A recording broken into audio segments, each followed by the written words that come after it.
Cold war. Hello and Jai Hind student, welcome back to your own channel. तो cold war मतलब जो war ठंडी में लड़ा जाए, नहीं, कोल्ड वॉर, हाँ यही है आज आपका चैप्टर। और ये डेडिकेटेड वीडियो है आपके लिए, आईएससी क्लास 12th के स्टूडेंट्स के लिए, क्योंकि आपने कहा और हम आपके लिए एक्सक्लूसिव वीडियोस ला रहे हैं। तो बात करेंगे कोल्ड वॉर की। तो एक ऐसा फेज है जो वर्ल्ड वॉर 2 के बाद आएगा, when there is no actual war but there is fear, suspicion and hatred among the two super powers. इस फेज को नाम दिया गया कोल्ड वॉर। मतलब समझ गए, लड़ाई नहीं हो रही है पर लड़ाई का डर है, एक दूसरे पे शक करते हैं, नफरत करते हैं, और इस फेज को दिया गया कोल्ड वॉर। तो आइए क्या हुआ, कैसे हुआ कोल्ड वॉर, और बात कर रहे हैं 1945 से लेकर के कोल्ड वॉर के एंड तक 1991 तक। तो 1945 एक बहुत ही इंपॉर्टेंट ईयर है वर्ल्ड की हिस्ट्री से। क्यों बताइए? क्योंकि इस दिन वर्ल्ड वॉर 2 खत्म होने जा रहा है। हां, वर्ल्ड वॉर 2 1945 में खत्म होने जा रहा है। जीत कौन रहे हैं? अमेरिका, ब्रिटेन, रशिया, फ्रांस, ये देश जीत रहे हैं। और हार कौन रहे हैं? Axis power. एक्सिस पावर में कौन है? रोम, टोक्यो, बर्लिन एक्सिस, जिन्हें हम जर्मनी, जापान और इटली के नाम से जानते हैं। ये तीनों देश हार रहे हैं। अब कोल्ड वॉर क्यों आया सर? हार रहे हैं तो कोल्ड वॉर क्यों आया? आइए इसी को समझना है। तो कोल्ड वॉर की शुरुआत, तो वर्ल्ड वॉर खत्म और कोल्ड वॉर शुरू। सर ऐसा क्यों? तो जब वर्ल्ड वॉर का एंड होने लगा और अलायंस, मैंने नाम बताया कि सोवियत यूनियन मतलब रशिया, इंग्लैंड और अमेरिका, ये सब जीत रहे थे। ये जीत गए और इन्होंने एक्सिस के देशों को, एक्सिस बता दिया, इटली, जर्मनी और जापान, हां, इनको उन्होंने क्या कर दिया? हरा दिया।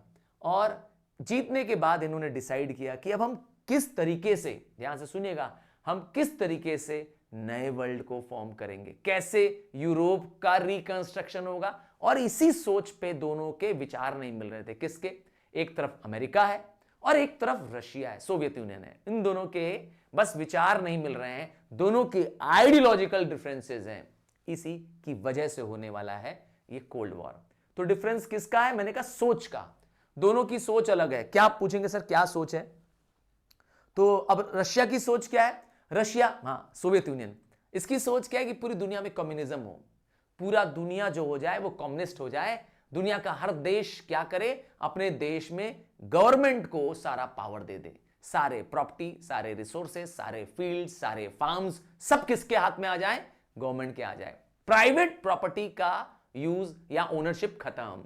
मतलब ना आपका खेत होगा, ना आपकी फैक्ट्रियां होंगी, ना आपके पास कोई बड़े साधन होंगे। तो इसका मतलब है सब वर्कर होंगे और सबका इक्वल राइट होगा। तो अब सोचिए मैं कैसी कल्पना कर रहा हूं। हाँ, ये कल्पना नहीं, हकीकत है। ये है कम्युनिज्म। देखा, एक फिलॉसफी है, ठीक, कार्ल मार्क्स, हाँ, कार्ल मार्क्स नाम के, हाँ, और एंजल्स ने, इन दोनों ने मिलकर इसको दिया था। अब एक दूसरी बात करता हूं, एक दूसरा सोच की बात करता हूं, एक दूसरी आइडियोलॉजी की बात करता हूं, और ये आइडियोलॉजी अमेरिका की है। अमेरिका की आइडियोलॉजी क्या है? कि सब कुछ प्राइवेट के हाथ में हो, सब कुछ प्राइवेट चलाएं, इंडस्ट्रीज चलाना हो, फार्म्स चलाना हो, फैक्ट्रीज चलाना हो, सब कुछ किसके कंट्रोल में हो? प्राइवेट के। सरकार कुछ भी ना करे और प्राइवेट जो भी काम करे पैसा कमाने के लिए काम करे, प्रॉफिट मेकिंग करने के लिए काम करे, उनको गवर्नमेंट से पूरी तरह छूट हो। दो अपोजिट सोच। एक कह रहा है सब कुछ गवर्नमेंट के पास हो, एक कह रहा है कुछ भी गवर्नमेंट के पास ना हो। गवर्नमेंट तो क्या करे? किसी भी काम में इंटरफियर ही ना करे। तो इस अमेरिका वाली आइडियोलॉजी का नाम दिया गया कैपिटलिस्ट। ये लोग कैपिटलिस्ट हैं, हां, अमेरिका वाले। समझ में आ गया? अब ये दो आइडियोलॉजिकल डिफरेंसेस हैं दोनों। अब अमेरिका वाले जो कैपिटलिस्ट ब्लॉक बन जाएंगे, जिसको हम वेस्टर्न ब्लॉक के भी नाम से जानते हैं क्योंकि अमेरिका वेस्ट में है, और इधर तरफ, हाँ, मैप को ध्यान दीजिए, इधर की तरफ क्या है? ईस्टर्न ब्लॉक या सोशलिस्ट या communist bloc led by the Russia. तो दुनिया दो ब्लॉक्स में बट जाएगी, दो सुपर पावर के बीच में बट जाएगी। इसी का फेस का नाम रखा गया है कोल्ड वॉर। जबकि लड़ाई नहीं हो रही है, ध्यान दीजिएगा, एक तरह का प्रॉक्सी वॉर हो रहा है। ये सर प्रॉक्सी वॉर क्या होता है? नया शब्द, एक वॉर जिसमें दो कंट्रीज जिनके बीच में कॉन्फ्लिक्ट है, तो एक थर्ड कंट्री क्या करती है, किसी एक कंट्री को सपोर्ट करती है इनडायरेक्टली, अपने डायरेक्टली इन्वॉल्व नहीं होती है, इनडायरेक्टली मदद करती है। हाँ, जैसे यूक्रेन में अभी यही चल रहा है, प्रॉक्सी वॉर तो चल रहा है, यूक्रेन और रशिया में युद्ध चल रहा है, आपको पता ही होगा, यूक्रेन रशिया वॉर चल रहा है। तो यूक्रेन की सपोर्ट कौन कर रहा है, पता है कि नहीं आपको? बताइए। यूक्रेन तो पिद्दी सा देश है, कैसे रशिया जैसे देश से लड़ ले रहा है?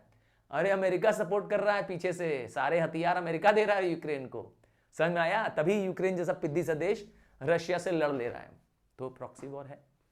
चलिए बात करते हैं क्या क्या हुआ, कैसे ये फेज पहुंचा हो, ये कैसे आया कोल्ड वॉर दुनिया में। तो याल्टा नाम की एक प्लेस है, ये रशिया में एक प्लेस है याल्टा। यहां पर एक कॉन्फ्रेंस बुलाई गई 1945 में, ध्यान रखिएगा ईयर का बहुत इंपॉर्टेंस है। फरवरी 1945 में कॉन्फ्रेंस बुलाई गई, दुनिया के 3 बिग, इन्हें कहते हैं बिग 3। कौन है ये बिग 3? हाँ, बिग बी नहीं, बिग बी तो अमिताभ बच्चन है, मैं कह रहा हूं बिग 3। तो ये बिग 3 कौन है? रूजवेल्ट जो अमेरिका के प्रेसिडेंट है, चर्चिल जो कि ब्रिटेन के प्रेसिडेंट है, और स्टालिन, जोसेफ स्टालिन जो कि हेड हैं रशिया के, प्रीमियर ऑफ रशिया। तो तीनों ताकतवर देश दुनिया के वर्ल्ड वॉर 2 के बाद इनके हेड्स एक साथ याल्टा नाम की प्लेस में मिलते हैं। क्यों सर? क्योंकि वहां पे उनको डिस्कशन करना है, वहां वो तय करने आए हैं कि जर्मनी का बंटवारा कैसे होगा। जर्मनी को वो लोग क्या चाहते हैं? डिवाइड कर देना चाहते हैं, ताकि दोबारा जर्मनी फिर से थर्ड वर्ल्ड वॉर करने के लिए न उठ पाए। मैं एक एग्जांपल बता देता हूं शुरुआत में ही कि वर्ल्ड वॉर 1 भी जर्मनी की वजह से ही हुआ था, जर्मनी एक बड़ा उसमें रोल प्ले करता है। वर्ल्ड वॉर 2 में भी जर्मनी ही एक बड़ा रोल प्ले करता है और दोनों में हारता है, बता दे रहा हूं। ये भी दोनों, वर्ल्ड वॉर 1 में भी जर्मनी की हार हो रही है, 2 में भी हार हो रही है। आप पूछेंगे सर अभी जर्मनी की क्या स्थिति है? Still Germany is a super power. सोच लीजिए, हाँ, 2 वर्ल्ड वॉर हारने के बाद भी जर्मनी आज भी एक ताकतवर देश है। पर खैर, तो यहां क्यों बुलाया गया, याल्टा की कॉन्फ्रेंस क्यों बुलाई गई, रशिया में क्यों बुलाया गया? ताकि डिवीजन ऑफ जर्मनी किया जा सके और जर्मनी को 4 जोन्स में बांटा जाएगा। 3 जोन कौन कौन से होंगे? एक सोवियत जोन होगा, ठीक है, जो कि अलग होगा सबसे, सोवियत मतलब रशिया वाला जोन। और कौन सा जोन होगा? एक अमेरिका का जोन होगा, एक फ्रांस का जोन होगा और एक यूके का मतलब इंग्लैंड का जोन होगा। तो टोटल कितने हो गए? 4 जोन हो गए। तो और क्या बनाया जाए? यूनाइटेड नेशन नाम की एक वर्ल्ड बॉडी बनाई जाए, और सबसे इंपॉर्टेंट है जापान को हराने में मदद करेगा रशिया, क्योंकि अभी तक जापान ने सरेंडर नहीं किया है, सब हार गए, इटली बर्बाद। 1945 तक आते आते इटली तबाह हो चुका है, यहां तक कि मुसोलिनी ने क्या कर दिया है? सुसाइड कर लिया है। हाँ, मुसोलिनी एक बम अटैक पे मारा जाएगा, और जबकि हिटलर भी सुसाइड कर लेगा। एक तरह से कहें, दोनों बड़े जो सुपर पावर थे उस जमाने में वर्ल्ड वॉर 2 में हार चुके हैं। इटली जर्मनी खत्म, पर जापान नहीं हार रहा है। तो जापान को कैसे हराएंगे? सोवियत यूनियन की मदद लेनी है अमेरिका को। यह सब डिसाइड होना था याल्टा कॉन्फ्रेंस में। समझ में आ गया क्यों कॉन्फ्रेंस बुलाई गई? अब इसके बाद एक कॉन्फ्रेंस और मिलाई जाएगी, और कई बार यह माना गया है कि यही कॉन्फ्रेंस कोल्ड वॉर का सबसे बड़ा कारण बन जाएगी। ये कॉन्फ्रेंस जो है पोट्सडैम कॉन्फ्रेंस है, याल्टा के बाद होती है। ईयर सेम है 1945, जुलाई टू अगस्त टेक प्लेस करती है, और ये कॉन्फ्रेंस टेक प्लेस करती है जर्मनी के एक शहर पोट्सडैम में। याद रखिएगा, इससे पहले जो याल्टा कॉन्फ्रेंस हुई थी उसी पर फर्दर डिस्कशन करने के लिए, उस पर एक्शन लेने के लिए बनाया गया था ये पोट्सडैम कॉन्फ्रेंस। पोट्सडैम कॉन्फ्रेंस में जर्मनी को जो डिवाइड करने की बात थी, है ना, जर्मनी के डिफीट के बाद, इसकी वजह से जर्मनी में ही टेंशन हो गई थी किनके बीच में? इन विनिंग कंट्रीज, जीते हुए देश आपस में क्या कर रहे हैं? लड़ रहे हैं, कौन सा हिस्सा मेरा होगा, हाँ, कौन मुझे चाहिए, ठीक है। और क्या समस्या थी जर्मनी के फ्यूचर के रूप में, कि what will be the fate of Germany, ये डिसाइड होना था इस पोट्सडैम कॉन्फ्रेंस में। और यहां तक कि border of the Poland decide होना था, और उससे भी इंपॉर्टेंट जापान का करेंगे क्या। हाँ, याद होगा, ये जापान हार नहीं मान रहा था, अभी तक जापान ने सरेंडर नहीं किया था। जुलाई अगस्त में, हाँ, अगस्त में अमेरिका बता चुका होगा वर्ल्ड को कि मेरे पास एक पहला, दुनिया का फर्स्ट एटम बम हमने डेटोनेट कर दिया है। यह अमेरिका इस पोट्सडैम कॉन्फ्रेंस में अनाउंस करेगा। इसी से अमेरिका और रशिया के बीच में एक शक की दीवार पैदा हो जाएगी।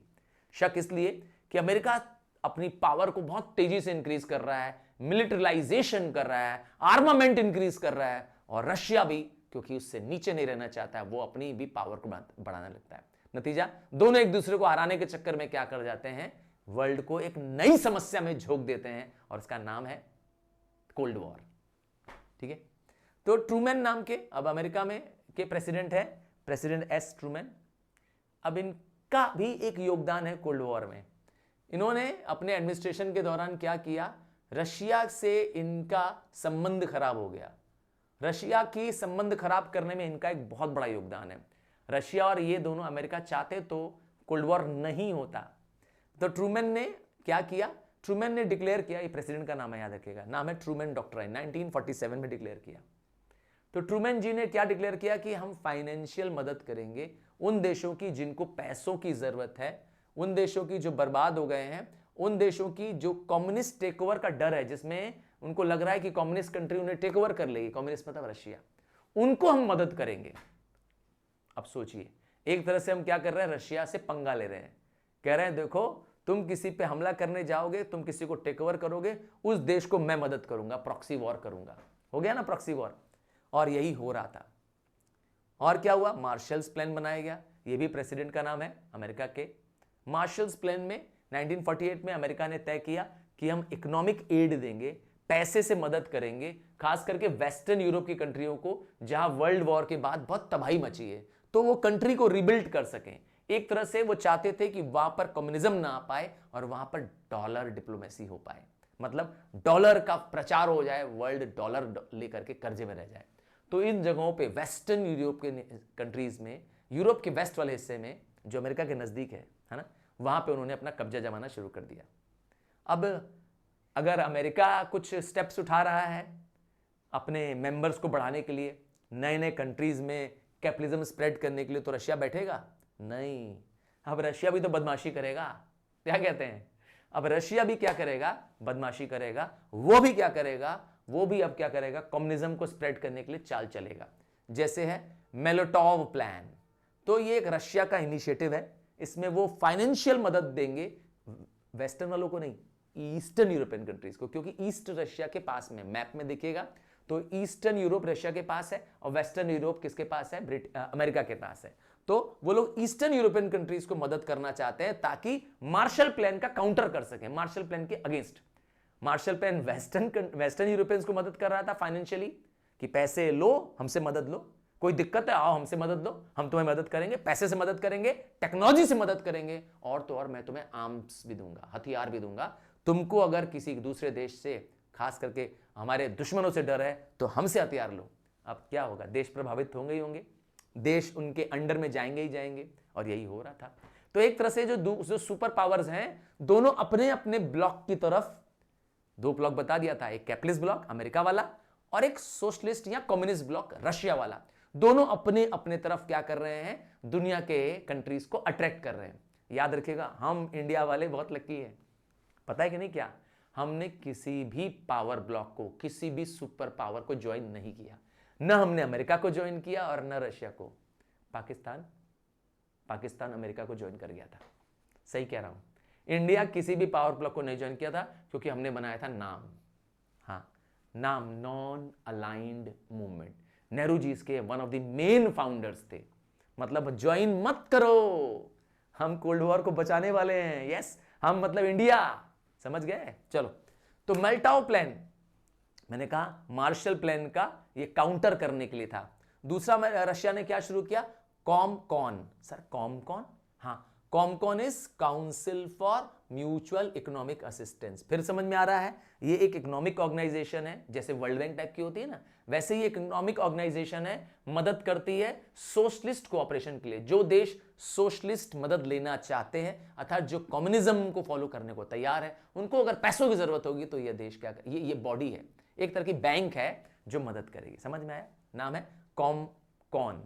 अब आता है कॉमन फॉर्म, वहां फॉर्म है, ध्यान दीजिएगा, ये क्या है, कम्युनिस्ट इंफॉर्मेशन ब्यूरो। ये भी 1947 में बनाया गया था, जैसा इसका नाम है। इसका काम है क्या करना, प्रमोट करना कम्युनिस्ट ब्लॉक को, हाँ कम्युनिज्म को बढ़ावा देना और जितनी भी दुनिया में, यूरोप में जहां जहां कम्युनिस्ट पार्टीज हैं उनको फंडिंग देना। वहां अपने देश पे, अब यूरोप के अलग अलग देशों में जहां भी कम्युनिस्ट पार्टीज काम कर रही हैं उनको मदद करना, उनके साथ कोऑर्डिनेशन बनाना, कई बार क्या होता है उनके साथ इंटरनेशनल कॉन्फ्रेंसेस करना, उन सबको क्या करना, एक जगह एक मंच पे लाना, ताकि उन कंट्रीज में भी उनका क्या हो, कंट्रोल हो सके। इसके लिए क्या किया था, रशिया ने एफर्ट लिया था, नाम है कॉमिनफॉर्म। समझ में आ गया? अब आता है द रिफ्ट वाइडेंस, अर्थात दुश्मनी तो और बढ़ेगी। देखिए आग में जितना घी डालोगे क्या होगा, आग तो बढ़ेगी ना। वहां से अमेरिका घी डाल रहा है, मतलब वहां अमेरिका क्या कर रहा है, कुछ ना कुछ ऐसा काम कर रहा है जिससे कैपिटलिस्ट ब्लॉक मजबूत हो जाए और कंट्रीज कैपिटलिस्ट ब्लॉक में आ जाए, और यहां रशिया भी कर रहा है। अब वो तो बैठेगा नहीं चुप। हाँ, ये वर्ल्ड वॉर का एक स्टार्टिंग फेज था, जब वर्ल्ड वॉर बहुत तेजी से, सॉरी वर्ल्ड वॉर बोला, कोल्ड वॉर बहुत तेजी से क्या हो रहा था, वर्ल्ड में फैल रहा था। 1945 के बाद का दौर है। आइए अब देखिए रशिया क्या करेगी, अपने अपने साम्राज्य को फैलाने के लिए क्या करेगी। रशिया ने क्या किया, वर्ल्ड वॉर 2 के बाद अपना इन्फ्लुएंस ईस्टर्न यूरोप रीजन से ज्यादा किया, क्योंकि आप मैप में देखिए ईस्ट यूरोप पूरा क्या है, रशिया की बाउंड्री से टच है, पूरा रशिया की बाउंड्री से टच है, जिसमें कौन कौन देश है, जिसमें पोलैंड है, हंगरी है, रोमानिया है। और यहां पर उन्होंने क्या किया, अपनी वहां पे कम्युनिस्ट गवर्नमेंट बनवा ली। कैसे, वहां की जो कम्युनिस्ट पार्टी थी उन्होंने उसको फंडिंग की, वहां पे उसको मदद की, ताकि जब चुनाव हो, चुनाव में वो पार्टी जीत गई। तो इस तरह से यहां पर पोलैंड में, हंगेरी में और रोमानिया में कौन आ गया, रशिया आ गया, सोवियत आ गया। चेकोस्लोवाकिया नाम का एक छोटा सा देश है, चेक जिसको बोलते हैं, हिंदी बोलते हैं चेक गणराज्य, चेक रिपब्लिक। तो चेकोस्लोवाकिया में एक कूप हुई। कूप क्या होता है, जब अपनी ही सेना अपने ही देश पे अटैक करके क्या करे, अपने चुनी हुई सरकार को हटा दे, उसे कूप कहते हैं। हाँ, ये कूप कौन सपोर्ट कर रहा था, सेना को कौन मदद कर रहा था, रशिया मदद कर रही थी। अपने ही राज्य में, अपने ही देश में अपनी गवर्नमेंट को हटा दिया, मिलिट्री ने हटा दिया, नाम था कूप। ठीक है, और इसकी वजह से अब अमेरिका और रशिया में दुश्मनी बढ़ जाएगी, क्योंकि वहां वो एक डेमोक्रेटिक गवर्नमेंट थी। उस डेमोक्रेटिक गवर्नमेंट को क्या किया, वहां की ही मिलिट्री ने क्या कर दिया, अपने कब्जे में ले लिया। आपको पता है ऐसा कूप पाकिस्तान में भी हुआ था, सच कह रहा हूं। और पाकिस्तान में एक बार नहीं कई बार कूप हो चुका है। वहां की सेना क्या करती है, अपने ही राष्ट्रपति, अपने ही प्राइम मिनिस्टर को पकड़ के जेल कर देती है और सेना का अधिकार पूरे देश में घोषित कर देती है, और जो विरोध करता है लिटा देती है। इसे कूप कहते हैं। ठीक है, और क्या हुआ देखिए, इससे अब अमेरिका रशिया के रिश्ते और खराब हो जाएंगे। और दोनों खैर, अब ऐसा नहीं कि रशिया हमेशा चलता रहेगा। रशिया के टूटने पर याद रखें एक पावर ब्लॉक खत्म होगा, और वो कौन है, रशिया। हाँ बता दूं, दुनिया में एक ही अब सुपर पावर है एक तरह से देखा जाए, वो है कौन, अमेरिका। क्योंकि रशिया टूट रहा है। देखिए कैसे टूटेगा, पूरी कहानी बताता हूं। रशिया का टूटना शुरुआत होगा 1980s में। 1980s में वहां पे पॉलिटिकल, इकोनॉमिक और सोशल चैलेंजेस आने लगेंगे। हाँ, ये सब तरह के चैलेंजेस आने लगेंगे। वहां की जो गवर्नमेंट है वो इकोनॉमिकली भी वीक हो जाएगी। और तो और वहां पे जब नए प्रेसिडेंट आएंगे, मिखाइल गोर्बाचोव, जो उनके नए लीडर आएंगे, मिखाइल गोर्बाचोव, इन्होंने अपनी सोच में बदलाव लाया। रशियन थिंक टैंक थे ये बहुत बड़े, हाँ, नई और परंपरा से अलग सोच वाले व्यक्ति थे। कौन, माइकल गोर्बाचोव। इन्होंने ग्लासनोस्ट, जिसका मतलब होता है ओपननेस, और पेरेस्ट्रोइका। ये पेरेस्ट्रोइका का क्या मतलब है, पेरेस्ट्रोइका का मतलब होता है रीस्ट्रक्चर करना इकोनॉमी को, जो बैकवर्ड चली गई थी, हाँ, जो कम्युनिस्ट इकोनॉमी थी उसको क्या करना, रीस्ट्रक्चर करना और ओपननेस लाने देना, नए वेंचर्स को वापस देश में आने देना, प्राइवेट प्रॉपर्टी को प्रमोट करना। याद रखिएगा अलाउड नहीं था, पर पहली बार ऐसा हुआ कि मिखाइल गोर्बाचोव ने ये चेंज लाया, और इसका चेंज का उल्टा इफेक्ट पड़ गया। उल्टा इफेक्ट क्या पड़ा कि रशिया और कमजोर हो गया। उसने चेंज इसलिए लाया था कि वो चाहता था देश में बदलाव आए, देश के जो पॉलिटिकल और इकोनॉमिक चैलेंज है, देश में आर्थिक तंगी आ गई थी, हाँ, फाइनेंशियली देश ताकतवर नहीं रह गया था रशिया फाइनेंशियली बहुत कमजोर हो गया था। तो इसीलिए उसने, ये माइकल गोर्बाचोव ने ये दो सिस्टम लाए थे। पर इसकी वजह से क्या हो गया, गवर्नमेंट खुद कमजोर हो गई, क्योंकि पब्लिक को ज्यादा पावर मिल गई। हाँ, पब्लिक के पास ज्यादा पावर आ गई, प्राइवेट ओनरशिप शुरू होने लगी, और लोग अब इंडिपेंडेंट डिमांड करने लगे, लोग अपने अपने रीजन्स को, क्योंकि रशिया दुनिया का सबसे बड़ा लैंड मास है, पता है कि नहीं है, वर्ल्ड की सबसे बड़ी एरिया में अगर कोई कंट्री है, रशिया है। हाँ, आज भी। अब रशिया में भी चेंज होगा 1991 में। 1991 में वहां पे खुद पे कूप हो जाएगा। सोचिए, जो दूसरे देशों में कूप का पता कहता है ना कि आप जैसा करोगे एक दिन वैसा भरोगे, और रशिया ने कूप करवाया था चेकोस्लोवाकिया में, वहां के मिलिट्री कमांडर को, वहां की मिलिट्री को सपोर्ट किया था। अब उसके देश में कूप हो रहा है। वहां पर जो हार्ड लाइन कम्युनिस्ट थे उन्होंने माइकल गोर्बाचेव को हटाने की कोशिश की कि माइकल गोर्बाचेव की वजह से क्या हो रहा है, देश में क्या हो रहा है, उपन्यास आ रही है, प्रेस्टियोका आ रहा है, तो इसी को हटा दो, ये देश को कम्युनिस्ट नहीं रहने देगा, तो इससे अच्छा पहले इसको हटाओ। पर ऐसा हो नहीं पाया। माइकल गोर्बाचेव ने कूप को हरा तो दिया, वापस अपना कंट्रोल कर लिया देश में, पर देश कमजोर हो गया था। खुद गोर्बाचेव के पावर्स क्या हो गए थे, कमजोर हो गए थे। नतीजा, देश में इंडिपेंडेंट मूवमेंट चलने लगा।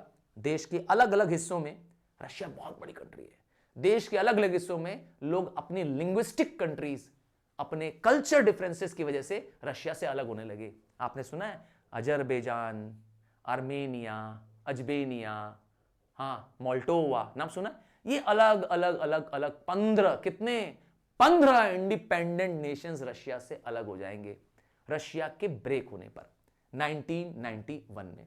और तो और मैं कुछ और एग्जांपल देता हूं, जैसे बेल्टिक कंट्रीज, यूक्रेन, इन सब ने भी अपनी आजादी मांगी और रशिया से सेपरेट हो गए। ठीक है, और कहां कहां हुआ? Estonia, Latvia, Lithuania. आपने यूक्रेन का तो युद्ध सुना ही है भाई, रशिया और यूक्रेन युद्ध चल रहा है, तो यूक्रेन एक तरह से रशिया का बच्चा ही था। हाँ, रशिया से ही अलग होके हुआ था आजाद। अब देखिए वह रशिया को टक्कर दे रहा है, और मदद पीछे से कौन कर रहा है पता है ना? सारे हथियारों की मदद अमेरिका कर रही है, प्रॉक्सी वॉर चल रहा है एक तरह से। और जॉर्जिया, ये सारे देशों ने अब क्या मांगा? ऑटोनॉमी मांगी। ये इस समय हंगामा कर रहे थे, 1991 से पहले की बात है, कि मुझे आजादी दो, मुझे ऑटोनॉमी दो, हमारे अपने एरिया को रूल करने का पावर दो। और 1991 के बाद तो रशिया खुद डिसॉल्व हो जाएगा। हाँ, 1991 दिसंबर में सोवियत यूनियन बर्बाद हो जाएगा, डिसॉल्व हो जाएगा, और 15 इंडिपेंडेंट नेशंस बनेंगे। और क्या होगा? रशिया की पावर खत्म, रशिया अब सुपर पावर नहीं रहा, और कोल्ड वॉर भी खत्म। यहां से कोल्ड वॉर, अरे जब दो सुपर पावर होंगे तब तो झगड़ा होगा, अब एक ही तो बचा। कौन बचा? अमेरिका। और क्या हुआ देखिए, कुछ और एग्जांपल है, जैसे पोलैंड की कहानी बताता हूं। पोलैंड में एक मूवमेंट चला, नाम है सॉलिडारिटी मूवमेंट। एक वर्कर था, एक आम वर्कर था, उसने क्या किया, एक पार्टी बनाई सॉलिडारिटी। वर्कर का नाम जानते हैं क्या है? लेक वेल्सा। हाँ, एक आम आदमी है, एक आम वर्कर है, इसने एक ट्रेड यूनियन बनाई पोलैंड में, और ये ट्रेड यूनियन धीरे धीरे इतनी ताकतवर हो गई कि वहां पे जो कम्युनिस्ट गवर्नमेंट थी, हाँ, उसको भी उन्होंने हटा दिया, और अपने पावर से उन्होंने वहां पे डेमोक्रेसी स्टेब्लिश कर दी। तो एक तरह से कम्युनिज्म क्या होने लगा? कहां से खत्म हो गया? पोलैंड से। इससे पहले मैंने बताया था पोलैंड एक कम्युनिस्ट कंट्री बन चुका था, और धीरे धीरे क्या होने लगे? जर्मनी में भी ऐसे होने लगा। याद रखिएगा, जर्मनी को डिवाइड कर दिया गया था, 3 हिस्से जर्मनी के, ध्यान सुनिएगा, 3 हिस्से रशिया, 3 हिस्से, अमेरिका, फ्रांस और इंग्लैंड, इन तीनों के पास एक हिस्से थे, इसको एक हिस्सा कहा गया, और एक हिस्सा था किसका? रशिया का। तो इन 2 पार्ट्स में क्या कर दी गई थी? दीवार बना दी गई थी, ताकि ईस्ट जर्मनी के लोग वेस्ट जर्मनी पे न जा जाए। याद रखिएगा, ईस्ट जर्मनी रशिया के पास है, और वेस्ट जर्मनी किसके पास है? अमेरिका, ब्रिटेन और फ्रांस के पास है। 1980 में दीवार तोड़ दी जाएगी। ठीक है, जो ये दीवार थी, जो सिंबल था ईस्ट और वेस्ट के डिफरेंस का, वो तोड़ दिया जाएगा, जिससे धीरे धीरे क्या हो जाएगा? कोल्ड वॉर का खत्म होना और पता चलेगा। जर्मनी 1990s में पूरी तरह से यूनिफाइड हो जाएगी, अर्थात एक सिंगल जर्मन गवर्नमेंट बन जाएगी। आज भी उस टूटी हुई दीवार के अंश हैं, लोग उस दीवार को तोड़ करके घर ले गए, उसके पीसेस, हाँ, यादगार के लिए कि कभी ये दीवार, हाँ, वर्ल्ड वॉर 2 के बाद जो बनाई गई दीवार है 1980s में तोड़ दी गई। अब कोल्ड वॉर का क्या इंपैक्ट हुआ? देखिए दुनिया में क्या इफेक्ट पड़ा, बस लास्ट टॉपिक है, ध्यान दीजिएगा। कोल्ड वॉर की वजह से वर्ल्ड में बंटवारा हो गया, वर्ल्ड 2 हिस्सों में बढ़ गया, 2 आइडियोलॉजिकल डिफरेंसेस में दुनिया बढ़ गया। कौन सा ब्लॉक था? कैपिटलिस्ट ब्लॉक और सोशलिस्ट या कम्युनिस्ट ब्लॉक। ठीक है, वर्ल्ड में 2 हिस्से हो गए। और क्या हुआ? सोवियत यूनियन खत्म। एंड किससे हुआ? सोवियत यूनियन 1991 में बर्बाद हो गया, और सोवियत यूनियन की खत्म होता ही है, वर्ल्ड में बचा सिर्फ एक सुपर पावर। और क्या अच्छी बात आई? अच्छी बात यह हुई कि ईस्टर्न यूरोपियन कंट्रीज, जो ज्यादातर कम्युनिस्ट कंट्री हुआ करती थी, वो फिर से क्या हो गई? वो एक डेमोक्रेटिक कंट्रीज बन गई। अब वहां पर भी क्या होगा? पब्लिकली इलेक्टेड, आम जनता द्वारा चुनी गई सरकारें बन रही हैं। So this bring to the end of the chapter cold war. और मैं आपसे कहता हूं मेरे आईएससी, हाँ आप मेरे हैं मेगा स्टार्स, क्या कहा, इसके नोट्स चाहिए? ये सारे नोट्स हमारे टेलीग्राम चैनल पर अवेलेबल होंगे। क्या टेलीग्राम चैनल? हाँ, मैं इसका लिंक डिस्क्रिप्शन में दे दे रहा हूं, वहां से आप क्या करेंगे, टेलीग्राम चैनल से इसको ले लेंगे।